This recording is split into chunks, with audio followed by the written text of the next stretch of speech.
अस्सलाम वालेकुम दोस्तों, आज आपसे एक रिसर्च शेयर करूंगा।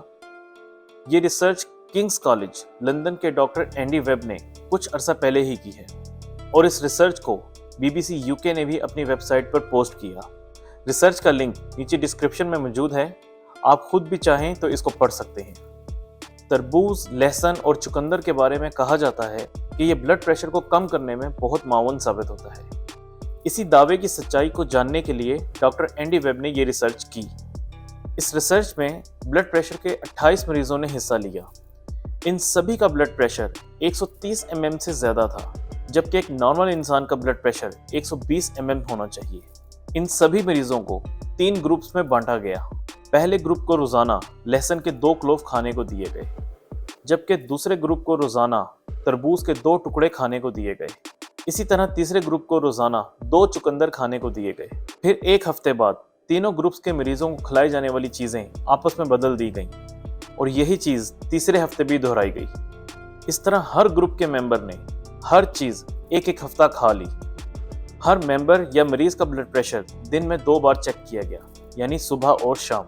इस रिसर्च से पहले सभी मरीजों का एवरेज ब्लड प्रेशर 133.6 mm था, लेकिन इस रिसर्च के दौरान तरबूज खाने वाले मरीजों का एवरेज ब्लड प्रेशर 129.8 mm रहा। इसी तरह लहसुन खाने वाले मरीजों का एवरेज ब्लड प्रेशर 129.3 mm रहा, जबकि चुकंदर खाने वाले मरीजों का एवरेज ब्लड प्रेशर 128.7 mm रहा। इस रिसर्च से ये पता लगा कि अगर ब्लड प्रेशर को इतना भी कम रखा जाए तो हार्ट अटैक और स्ट्रोक का खतरा 10% तक कम हो सकता है। इस रिसर्च ने यह साबित किया है कि तरबूज की निस्बत लहसुन और चुकंदर एक हद तक ब्लड प्रेशर को कम करने में बहुत मददगार साबित हो सकते हैं, लेकिन ऐसा सिर्फ इन 2 चीज़ों को खाने से नहीं होता। इस रिसर्च के मुताबिक चुकंदर में पाया जाने वाला नाइट्रेट तमाम पत्तों वाली सब्जियों में भी पाया जाता है।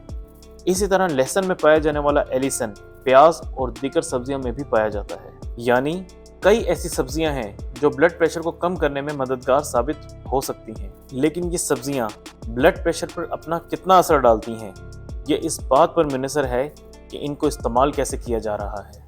सब्जियों में मौजूद नाइट्रेट सब्जियों को पकाने से ख़त्म हो जाता है, इसलिए ज़रूरी है कि अगर ब्लड प्रेशर को कम करने के लिए सब्जियों का इस्तेमाल किया जा रहा है तो उनको कच्चा खाया जाए या हल्का स्टीम करके खाया जाए। इसके अलावा सब्जियों का सूप भी बनाकर पिया जा सकता है, क्योंकि सब्जियों को उबालने से इसमें मौजूद नाइट्रेट पानी में शामिल हो जाता है। इसी तरह लहसुन को जितना मुमकिन हो बारीक बारीक पीस लीजिए या जितना मुमकिन हो उतना बारीक काट लीजिए। आप लहसुन को जितना बारीक पीसेंगे या जितना बारीक काटेंगे, उसमें से उतना ही ज़्यादा एलिसन निकलेगा। बस एक बात जहन में रखिए कि लहसुन को पीसने या काटने के बाद इसका इस्तेमाल जल्द अज जल्द करना है, क्योंकि लहसुन को काटने या पीसने से इसमें मौजूद एलिसन बहुत तेज़ी से ख़राब होने लगता है। इसी तरह लहसुन को किसी भी तरह पकाने से एलिसन पूरी तरह ख़राब हो जाता है। आप किसी भी सब्ज़ी का इस्तेमाल बेझिझक कर सकते हैं, लेकिन याद रखिए कि लहसुन का ज़्यादा इस्तेमाल दूसरे इश्यूज़ भी पैदा कर सकता है। उम्मीद है कि आपको आज की ये वीडियो भी पसंद आई होगी। मिलते हैं नई वीडियो में, तब तक के लिए इजाज़त दीजिए। अल्लाह हाफिज़।